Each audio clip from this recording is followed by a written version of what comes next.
പ്രിയമുള്ളവരെ, മിക്കവാറുമുള്ള റാവു സാറിൻ്റെ ചരമവാർഷിക പരിപാടികളിൽ ഞാൻ പങ്കെടുക്കാറുണ്ട്.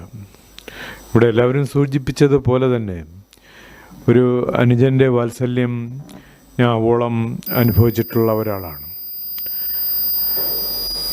നല്ല ഒരു സൗഹൃദം അദ്ദേഹത്തിൻ്റെ കൂടെ കൂടുന്നവർക്കെല്ലാം സമ്മാനിക്കാറുണ്ട് എന്നുള്ളതാണ്. അതുതന്നെയാണ് പ്രസന്നരായ സാറും നസീബും CR പ്രസാദും എല്ലാം സൂചിപ്പിച്ചത്. വ്യത്യസ്തമായ ഒരു അധ്യാപന രീതിയും വിദ്യാർത്ഥികളെ സ്നേഹിക്കുന്ന ഒരു കലയും എല്ലാം കൊണ്ടു നടന്നയാളാണ് അദ്ദേഹം. പക്ഷെ അദ്ദേഹത്തിൻ്റെ കൂടെയുള്ളവർക്കെല്ലാം ഏതേത് മേഖലകളിൽ അവർക്ക് കഴിവ് തെളിയിക്കാൻ പറ്റുന്ന മേഖലകളിലേക്ക് ഒരു വഴികാട്ടിയായി അദ്ദേഹം എന്നും ഉണ്ടായിരുന്നു.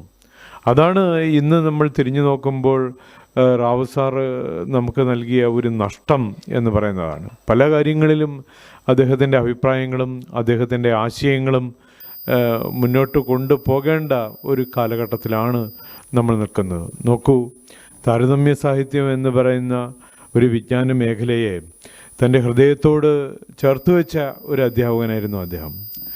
കൊല്ലം SN കോളേജിൽ ആണ് താരതമ്യ സാഹിത്യത്തിൻ്റെ കുറേയധികം ആദ്യഘട്ട ചർച്ചകളെല്ലാം നടത്തി. PO പുരുഷോത്തമൻ സാറും പെന്മറാവ് സാറും KP അപ്പനും ഒക്കെ ഉൾപ്പെട്ട ഒരു ദൈക്ഷണിക സദസ്സാണ് വാസ്തവത്തിൽ ഈ താരതമ്യ സാഹിത്യത്തെ ഒരു പഠന മേഖലയായി കേരള സർവകലാശാലയിലെല്ലാം ഉയർത്തിക്കൊണ്ടുവരാൻ ശ്രമിച്ചത്. പക്ഷേ ഇന്ന് കൊല്ലം SN കോളേജിൽ താരതമ്യ സാഹിത്യം ഇല്ല. അതിന് പകരം അവർ തിരഞ്ഞെടുത്തത് നാടോടി സാഹിത്യമോ മറ്റോ ആണ്.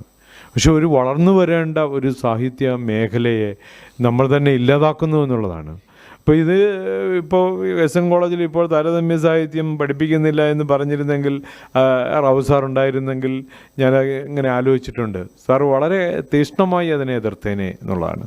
പുതുതലമുറ ഏറ്റവും കൂടുതൽ എമർജ് ചെയ്യപ്പെടുന്ന ഒരു പഠന മേഖല പെട്ടെന്ന് ഇല്ലാതാകുന്നു എന്നുള്ളതാണ്.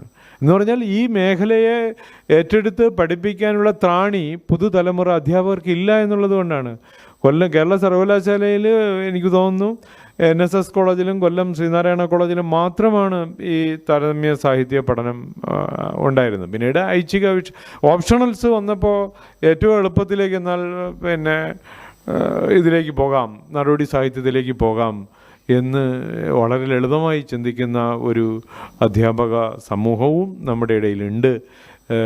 റാവു സാറിൻ്റെ കുറവുകൾ ഇങ്ങനെയൊക്കെയാണ് എനിക്കിപ്പോൾ തോന്നിയത് എന്ന് മാത്രം പറഞ്ഞുകൊണ്ട് അദ്ദേഹത്തിൻ്റെ ഓർമ്മകൾക്ക് മുന്നിൽ നമസ്കരിച്ചുകൊണ്ട് ഞാൻ എൻ്റെ വാക്കുകൾ അവസാനിപ്പിക്കുന്നു.